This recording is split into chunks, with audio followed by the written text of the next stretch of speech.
अपने विशाल सैनिक समूह को अकबर ने मेवाड़ की ओर रवाना किया। उनका अनुमान था कि प्रताप अपनी सेना को लेकर और पहाड़ों से निकलकर मैदान में आकर युद्ध करेगा, लेकिन प्रताप ने ऐसा नहीं किया। उनकी सेना तैयार होकर अरवली पर्वत के बाहर प्रदेश की ओर बढ़ी। मुगल सेना सलीम के नेतृत्व में रवाना हुई थी और उनका संचालन अन्य सेनापतियों के साथ साथ सेनापति मान सिंह कर रहा था। मेवाड़ राज में प्रवेश करके उसने अपनी सेना को पहाड़ी किनारे से बहुत दूर रखने का चेष्टा की थी। वह चाहता था कि महाराणा प्रताप अपनी सेना के साथ पहाड़ से उतरकर मैदान में आ जाए, इसलिए उसने अपने आगे और पहाड़ों के बीच में एक बहुत बड़ा मैदान खाली रखा था। युद्ध के लिए रवाना होने से पहले ही प्रताप ने एक छोटी सी सेना कमलमेर की रक्षा के लिए वहां पर छोड़ दी और बाकी संपूर्ण सेना को लेकर गोनुंडा नामक स्थान से वह अरवली पर्वत के पश्चिम की ओर रवाना हुए। हल्दी घाटी के रास्ते पर पहुंचकर उसने अपनी सेना रोकी और वहां पर ठहर कर वह मान सिंह तथा मुगल सेना का रास्ता देखने लगा। विश्व प्रख्यात हल्दी घाटी का युद्ध यहीं पर आरंभ हुआ था। यह लड़ाई गोगुंदा युद्ध के नाम से भी इतिहास में प्रसिद्ध है। यह हल्दी घाटी का युद्ध कामनूर ग्राम के मैदान में हुआ था। यह गांव हल्दी घाटी के निकट गोगुंदा जिले में था। सन 1576 ईस्वी की 18 जून को युद्ध के मैदान में दोनों ओर की सेनाओं का सामना हुआ। सेनापति मान सिंह ने अपने चाचा जगन्नाथ तथा गयासुद्दीन और अस्फा खां दोनों सरदारों को उनकी मजबूत सेनाओं के साथ मुगल सेना के सबसे आगे खड़ा किया। सैयद अहमद और सैयद राजू को मुगल सेना के दाहिनी ओर, गाजी खां तथा लंबाकन अपनी सेनाओं के साथ बाईं ओर मौजूद थे। अपनी शक्तिशाली राजपूत सेना के साथ मानसिंह स्वयं मुगल सेना के मध्य भाग में खड़ा हुआ। उसके निकट मुगल सेना के बीचों बीच अपने हाथियों पर सलीम था। शक्ति सिंह और माधव सिंह अपनी अपनी सेनाएं लेकर सलीम और मान सिंह के दाहिने और बाएं खड़े हुए। युद्ध क्षेत्र के हाथियों का संचालन हुसैन खान के अधिकार में था। वह अपने हाथियों के साथ मान सिंह के मोर्चे पर डटा रहा। सबसे पीछे बोनस नदी के समीप एक सुरक्षित सेना मेहताब खां के नेतृत्व में उपस्थित थी। हल्दी घाटी के जिस तंग स्थान पर महाराणा प्रताप सिंह ने अपनी सेना लगा रखी थी, उसके दाहिने और बाईं ओर ऊंचे ऊंचे वृक्ष खड़े थे। उस स्थान के एक ऊंचे शिखर पर मुगल सेना वानों की वर्षा करने के लिए सूरवीर धनुधरी भीलों की सेना थी। उन भीलों ने पत्थरों के टुकड़े को एकत्रित करके अपने समीप बहुत बड़े बड़े ढेर लगा दिए थे, जिससे आवश्यकता पड़ने पर शत्रुओं पर भयंकर मार की जा सके।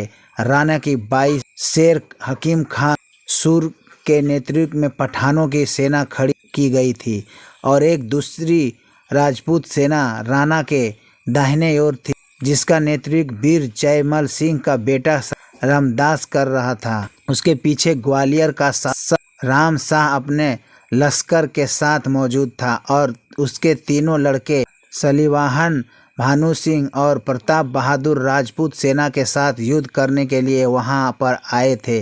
राणा की सेना में बाईं ओर की रक्षा का भार माला के सरदार मत्र सिंह के ऊपर था। कई सूरवीर राजपूत सरदारों के बीच में राणा प्रताप उपस्थित होकर युद्ध के आरंभ होने का प्रतीक्षा कर रहे थे। हल्दी घाटी के युद्ध का वर्णन वीडियो में आगे जारी है। मुगल सेना ने प्रताप का संहार के लिए अपनी संपूर्ण शक्ति को एकत्रित कर लिया और पूरी शक्ति लगाकर उसने राणा के सर्वनाश का चेष्टा की। महाराणा प्रताप ने अद्भुत साहस और सामर्थ्य के काम किए। दोनों ओर से सैनिकों के भीषण तलवारों के मार हो रही थी और राजपूत वीरों ने अपने प्राणों का मोह छोड़कर प्रताप को बचाने के लिए शत्रुओं पर आक्रमण किया था।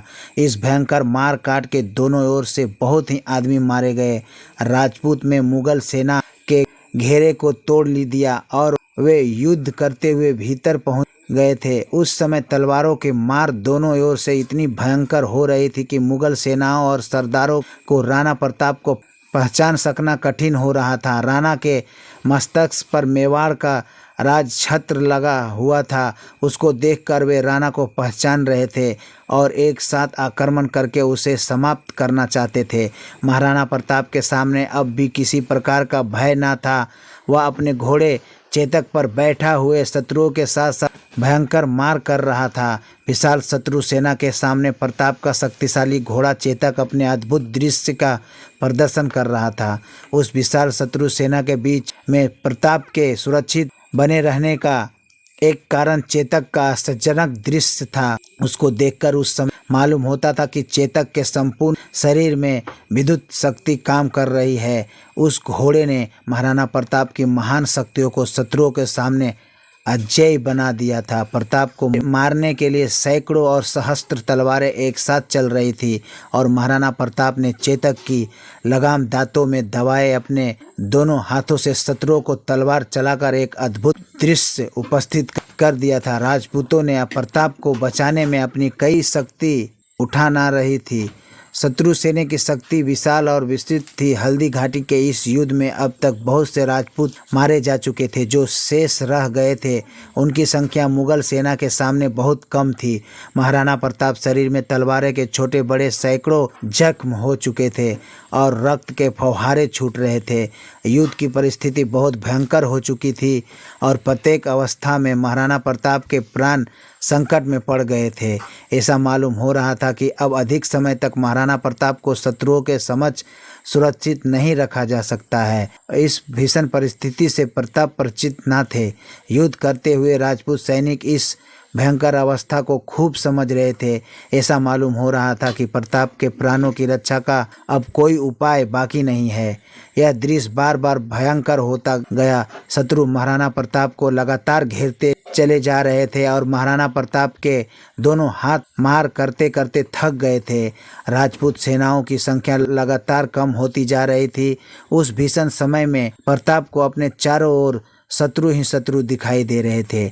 उसके इस संकट का कारण बहुत कुछ उसके मस्तिष्क पर लगा हुआ मेवाड़ का राज छत्र था। उसी को लक्ष्य करके शत्रु सेना की बाढ़ उनकी ओर आ रही थी। महाराणा प्रताप के वस्त्र पूरे रक्त से भीग गए थे। युद्ध की यह भीषण परिस्थिति महाराणा प्रताप के नेत्रों से छिपी न थी।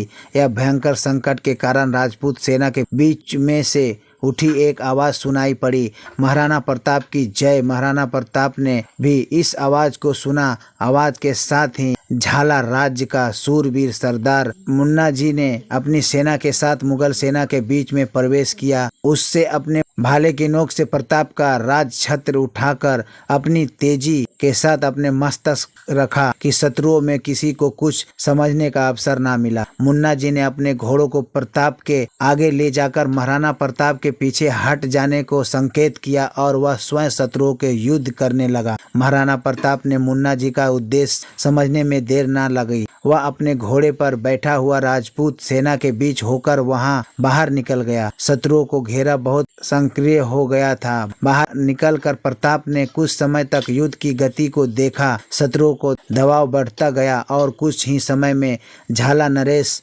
मुन्ना जी अपनी सेना के साथ युद्ध में मारा गया। प्रताप ने बाहर से ही देखा कि वीर श्रेष्ठ मुन्ना जी ने कुछ समय तक शत्रुओं के सामने अपने युद्ध कौशल का अद्भुत दृश्य दिखा कर प्राण दे दिए। मुन्ना जी इस बलिदान का अपूर्ण दृश्य अपने नेत्रों से देखकर प्रताप वहां से रवाने हुए। उस समय भी उनके समस्त शरीर में रक्त निकल कर गिर रहा था और भयंकर जख्मों के कारण उसके चेतक की अवस्था अच्छी न थी। हल्दी घाटी का युद्ध का वर्णन वीडियो में आगे जारी है। महाराणा प्रताप का गौरव भारत के राजपूतों का अंतिम गौरव था।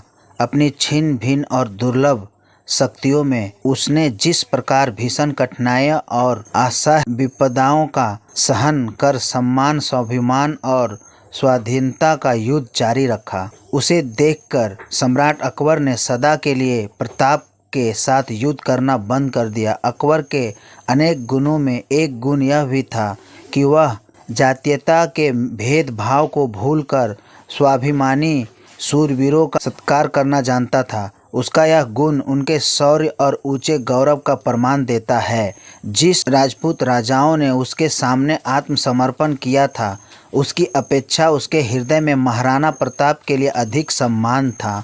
वह प्रायः महाराणा प्रताप की प्रशंसा किया करता था। सन 1597 ईस्वी में 55 वर्ष की अवस्था में महाराणा प्रताप सिंह की मृत्यु हो गई।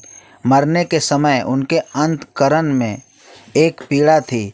वह जानता था कि मेरे पुत्र अमर सिंह मेरे बाद राजपूतों के गौरव का रक्षा ना कर सकेगा। वह विलासी है और विलासी मनुष्य श्रम स्थान तक स्वाभिमान का महत्व नहीं जानता। इस प्रकार हल्दी घाटी के युद्ध में महाराणा प्रताप की हार हुई थी, लेकिन उसके साहस ने हल्दी घाटी का उस हार को भी बाद में अकबर को झुकाकर जीत में बदल दिया।